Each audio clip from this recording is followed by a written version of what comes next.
Hi అందరికీ నమస్కారం. Welcome to UTV health. నేను మీ యాంకర్ త్రిపుర. ఈ రోజు మన ముందున్నారు doctor Sriram Srikakulapu, specialist in gastroenterologist. So మనం డైలీ లైఫ్ లో ఫేస్ చేసిన లివర్ ప్రాబ్లమ్స్, గ్యాస్ ప్రాబ్లమ్స్ ఏవైతే ఉన్నాయో వాటిని ఎలా కంట్రోల్ చేసుకోవాలో మనం డాక్టర్ని అడిగి తెలుసుకుందాం. నమస్తే డాక్టర్. హలో అండి. యా, సో లివర్ ఫెయిల్ అవడానికి మెయిన్ రీజన్స్ ఏమై ఉంటాయి? సో లివర్కి చాలా ఫంక్షన్స్ ఉంటాయండి బేసికలీ బాడీలో. Liver Okay. ఫెయిల్ అవడానికి రీజన్స్ అంటే మోస్ట్ కామన్ కంట్రీకి డిఫరెంట్ ఉంటాయి అండ్ సోషియో ఎకనామిక్ స్టేటస్ బట్టి కూడా డిఫరెంట్ ఉంటాయి.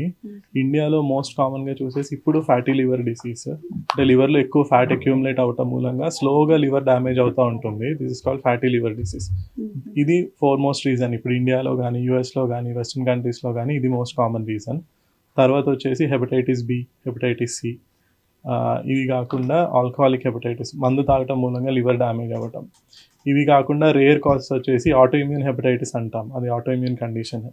జెనెటిక్ కండిషన్స్ కొన్ని ఉంటాయి, విల్సన్స్ డిసీజ్, ఇట్లాంటివి కొన్ని ఉంటాయి అన్నమాట. సో కంప్లీట్గా తీసుకుంటే ఎక్స్టర్నల్ ఫ్యాక్టర్స్ వచ్చేసి టాక్సిన్స్ మూలంగా, అంటే లివర్ కానీ, టాక్సిన్స్ కానీ, కెమికల్స్ కానీ, మెడిసిన్స్ ఎక్కువ తీసుకోవటం మూలంగానే వచ్చేది. సెకండ్ ఇన్ఫెక్షన్స్ మూలంగా, బ్యాక్టీరియల్ ఇన్ఫెక్షన్ కానీ, viral infection, hepatitis B, hepatitis C ఇట్లాంటి వాటి మూలంగా ఉంటాయి. Third thing is genetic causes.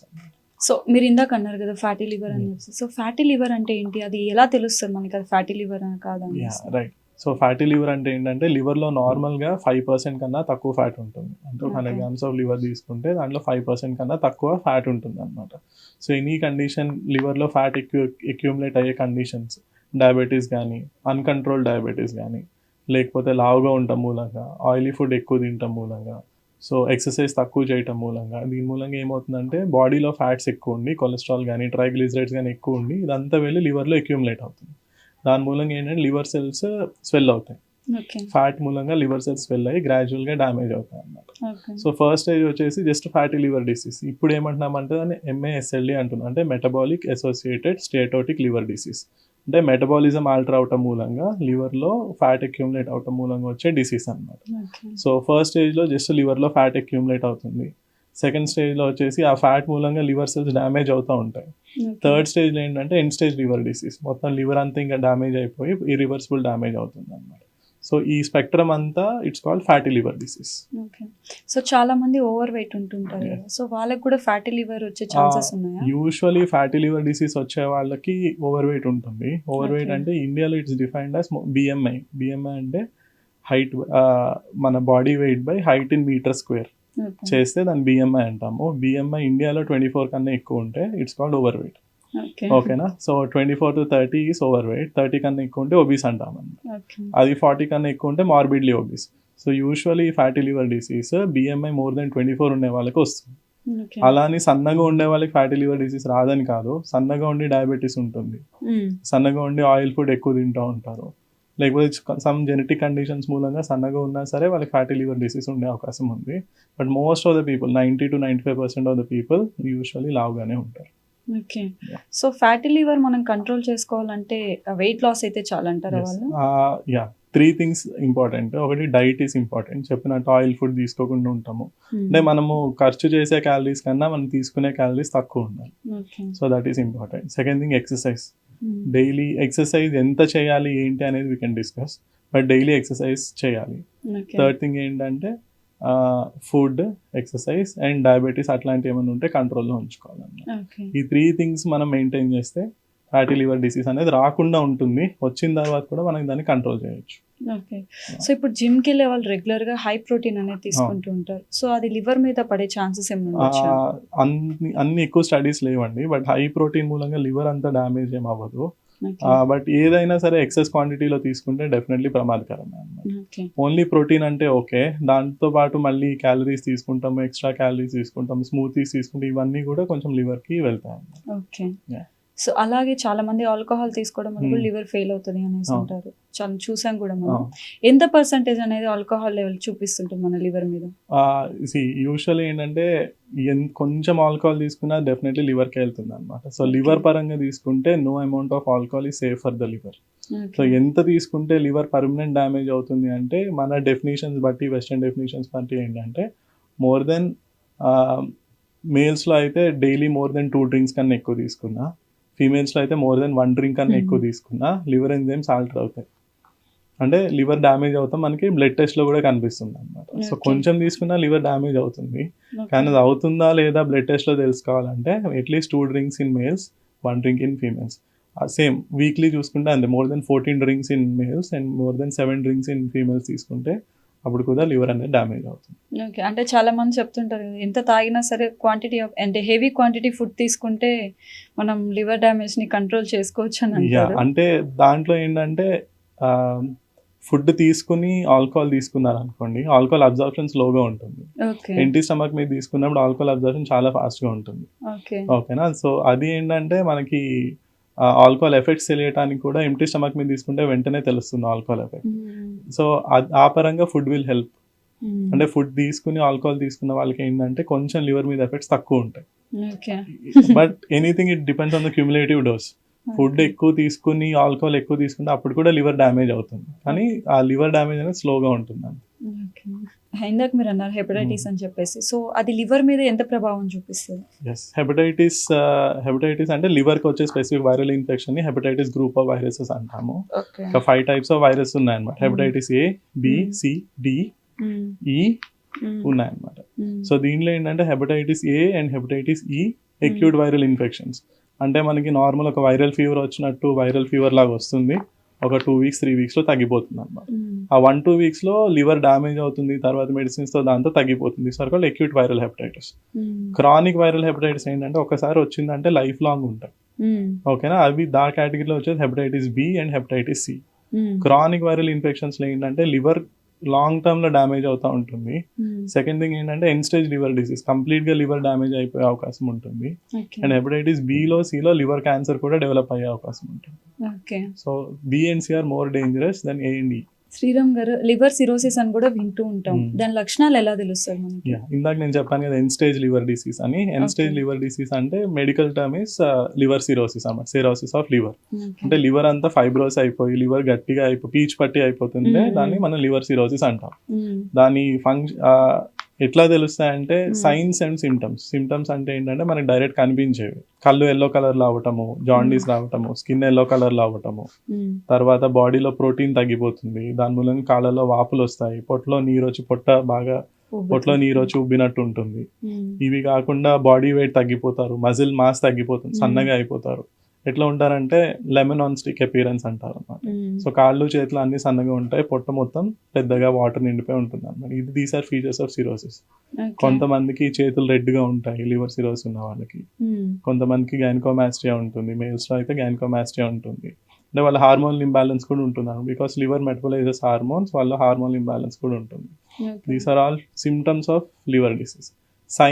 These are signs and symptoms అన్నమాట. ఓకే. సో మరి మీరు ఇందాక టాపిక్ లో కూడా లివర్ క్యాన్సర్ గురించి చెప్పారు. సో లివర్ క్యాన్సర్ ఉందని ఒక పేషెంట్ ఎలా ఐడెంటిఫై చేయాల్సి వస్తుంది ముందుగా? Usually liver cancer liver cirrhosis లో ఎక్కువ వస్తుందండి. అంటే లివర్ ఫస్ట్ డ్యామేజ్ అయ్యి దాని తర్వాత లివర్ క్యాన్సర్ వస్తుంది.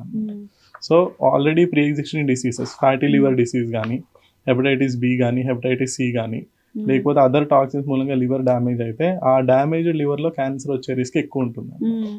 సో లివర్ క్యాన్సర్ వస్తే ఎట్లా తెలుస్తుందంటే సడన్ గా సిమ్టమ్స్ అన్ని పెరిగిపోతాయి. ఆల్రెడీ లివర్ ప్రాబ్లం ఉంటుంది, సడన్ గా సిమ్టమ్స్ అన్ని పెరుగుతాయి. సడన్ గా పొట్టు ఉబ్బిపోవటము, సడన్ గా బాడీలో గ్లూకోజ్ లెవెల్స్ తగ్గిపోవటము, తర్వాత అంటే ఆల్రెడీ ఉన్న సిమ్టమ్స్ ఇంకా ఎక్కువగా కనిపిస్తాయి అన్నమాట. సో యూజువల్లీ లివర్ క్యాన్సర్ కి ఏం చేస్తామంటే లివర్ డిసీజ్ ఉన్న వాళ్ళందరికీ గైడ్ లైన్స్ ఏంటంటే ఎవ్రీ 6 months ఒకసారి లివర్ స్కాన్ చేసి చూడాలి.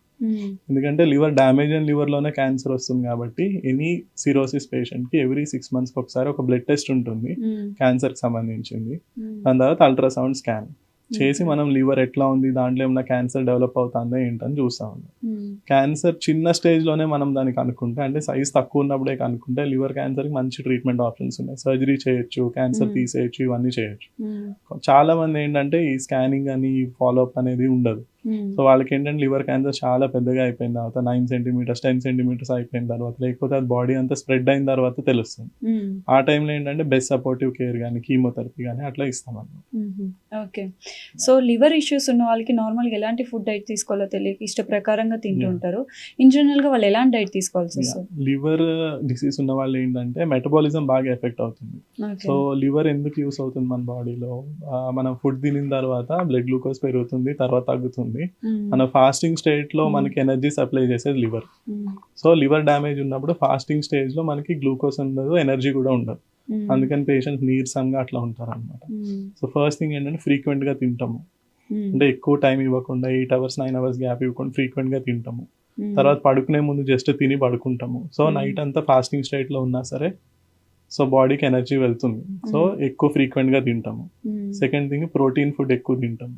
మన బాడీలో ఉన్న చాలా వరకు ప్రోటీన్స్, ఆల్బుమిన్ అని గ్లోబులిన్స్ అని ఇవన్నీ లివర్ నుంచి వస్తాయి. సో హై ప్రోటీన్ డైట్ తీసుకోవాలి. ఎంత ప్రోటీన్ తీసుకోవాలంటే 1 to 1.5 grams per kg body weight. Liver disease ఉన్న వాళ్ళు, అంటే పేషెంట్ ఒక 70 kgs ఉన్నారనుకోండి, 70 to 100 grams protein per day తీసుకుంటాం, అట్లా చేయాలి. సెకండ్ హై కార్బోహైడ్రేట్స్ కూడా ఎక్కువ తీసుకోవాలి. అంటే గ్లూకోజ్ ఉన్న foods, fruits, fruit juices, sugar cane ఇలాంటివి కూడా ఎక్కువ తీసుకోవచ్చు. థర్డ్ థింగ్ ఏంటంటే లో ఫ్యాటీ ఫుడ్, ఆయిల్ ఫుడ్ తక్కువ తీసుకోవాలి. తక్కువ అంటే జీరో కాదు, తక్కువ తీసుకోవాలి. అంటే ఇంకెక్కువ ఫ్యాటీ ఫుడ్ తీసుకుంటే ఇంకెక్కువ లివర్ డ్యామేజ్ అవుతుంది కాబట్టి కొంచెం లో ఫ్యాటీ ఫుడ్ తీసుకోవాలి. థర్డ్ థింగ్ ఇస్ ఇందాక అనుకున్నట్టు లివర్ డ్యామేజ్ ఉన్నప్పుడు బాడీలో మొత్తం నీరు వస్తుంది, కాలవాపులు, పొట్టలో నీరు రావటం ఇవన్నీ ఉంటాయి. సో లో సాల్ట్ డైట్, సాల్ట్ తక్కువ తీసుకోవాలి. ఎంత తక్కువ అంటే 2 to 4 grams సాల్ట్ కన్నా తక్కువ తీసుకోవాలి. మెషర్ చేయలేము, బట్ పించ్ ఆఫ్ సాల్ట్ కన్నా తక్కువ తీసుకోవాలి. సో అలాగే హెల్తీ లివర్ కోసం మనం ఎలాంటి డైట్ మెయింటైన్ చేయాలి? సేమ్ ఇప్పుడు డిసీజ్ లో చెప్పినట్టే హై ప్రోటీన్ డైట్ మెయింటైన్ చేయాలి. కార్బోహైడ్రేట్స్ ఎడిక్వేట్ గా మెయింటైన్ చేయాలి. అంటే ఎక్కువ కార్బోహైడ్రేట్స్ కూడా కాదు, మనం ఎక్కువ కార్బోహైడ్రేట్స్ తీసుకుంటే అది మళ్ళీ ఫ్యాట్ లాగా చేంజ్ అవుతుంది బాడీలో. అండ్ లో ఫ్యాట్ డైట్. అండ్ ఈ ఆల్కహాల్ కానీ స్మోకింగ్ కానీ, తర్వాత ఎక్సెస్గా మెడిసిన్స్ తీసుకుంటాము, ఎక్సెస్ పెయిన్ కిల్లర్స్ తీసుకుంటాము, ఇవన్నీ కూడా అవాయిడ్ చేయాలి. సో చాలా మంది చెప్తారు అంటే స్మోకింగ్ వల్ల లివర్ ఎఫెక్ట్ అవ్వదు, ఓన్లీ లంగ్స్ కి ఒకటే ఎఫెక్ట్ అవుతుంది అని అనుకుంటారు. సో అయితే లివర్ కి కూడా స్మోకింగ్ అనేది ఎఫెక్ట్ అయ్యే ఛాన్సెస్? లివర్ స్మోకింగ్ మూలంగా పర్సే లివర్ డ్యామేజ్ అవ్వదు, కానీ లివర్ డ్యామేజ్ రికవరీ అనేది తగ్గుతుంది అన్నమాట స్మోకింగ్ మూలంగా. సెకండ్ థింగ్ ఏంటంటే డ్యామేజ్ అయిన లివర్లో లివర్ క్యాన్సర్ వచ్చే రిస్క్ స్మోకర్స్లో ఇంకెక్కువ ఉంటుంది. సో లివర్ క్యాన్సర్ కూడా smoking is one of the responsible factors. Per se liver damage అవ్వదు, కానీ ఆల్రెడీ డ్యామేజ్ అయిన లివర్ ఉంటే దాంట్లో క్యాన్సర్స్ రావటము, రికవరీ అనేది తక్కువ ఉంటుంది. సో అందరికి ఆల్ లివర్ డిసీజ్ ఉన్న పేషెంట్స్ కి alcohol there is no safe limit, 0 alcohol తీసుకోకూడదు. అండ్ స్మోకింగ్ కూడా కంప్లీట్ గా మానేయమని చెప్తాను. ఓకే. సో మనం ఇన్ జనరల్గా వింటుంటాం లివర్ డ్యామేజ్ అయినప్పుడు ట్రాన్స్ప్లాంటేషన్ చేస్తుంటారు లివర్ది. సో లివర్ ట్రాన్స్ప్లాంటేషన్ చేసిన తర్వాత ఆల్కహాల్ కన్సంప్షన్ అనేది తీసుకోవచ్చా, లేకపోతే ఎలా? లేదండి, బేసికల్ లివర్ ట్రాన్స్ప్లాంటేషన్ చేసిన తర్వాత ఇంకా వాటర్ డైట్ అంతా చాలా జాగ్రత్తగా మెయింటైన్ చేయాలి. లివర్ ట్రాన్స్ప్లాంటేషన్ చేసిన తర్వాత ఏంటంటే కంప్లీట్గా మెడిసిన్స్ ఏమి ఉండవని కాదు. ట్రాన్స్ప్లాంట్ వేరే లివర్ పెట్టిన తర్వాత సో దేనికోసం చేస్తున్నాం లివర్ ట్రాన్స్ప్లాంటేషన్? ఇప్పుడు హెపటైటిస్ బి కానీ హెపటైటిస్ సి చేసాం అనుకోండి, హెపటైటిస్ బి-సి మందులు ఇంకా వాడుతూనే ఉండాలి లైఫ్ లో. సెకండ్ థింగ్ డయాబెటీస్ కోసం, డయాబెటీస్ మూలంగా లివర్ డ్యామేజ్ అయితే చేసాం అనుకోండి, డయాబెటీస్ మెడిసిన్స్ వాడాలి. మళ్ళీ ఫ్యూచర్ లో కొత్త లివర్ కూడా డ్యామేజ్ అయ్యే అవకాశం ఉంటుంది. సో మళ్ళీ సేమ్ డైట్ అనేది చాలా రెగ్యులర్ గా అంటే it's not like liver transplant చేసేసాం కదా, లివర్ మొత్తం నీట్ గా అయిపోయింది మళ్ళీ ఫస్ట్ నుంచి స్టార్ట్ చేయొచ్చు, అదేం కాదు. లివర్ డ్యామేజ్ అయినప్పుడు ఎంత జాగ్రత్తగా ఉన్నామో లివర్ ట్రాన్స్ప్లాంటేషన్ తర్వాత కూడా అంతే జాగ్రత్తగా ఉండాలి. ఓకే. అండ్ నేను విన్నది ఏంటంటే లివర్ చెడిపోతే అంటే టోటల్ లివర్ తీసేస్తారా, లేకపోతే ఒక చిన్న పీస్ అనేది దానికి యాడ్ చేయడం జరుగుతుంది హెల్తీ లివర్ పీస్ ని? It depends upon the type of transplantation. Live donor transplantation, cadaver transplantation అని. లైవ్ డోనర్ అంటే మన రిలేటివ్స్ కానీ మన సేమ్ బ్లడ్ గ్రూప్ ఉన్న వాళ్ళు కానీ చేస్తే మన లివర్ తీసేసి ఆ ప్లేస్ లో డోనర్ లివర్ పెడతామన్నమాట.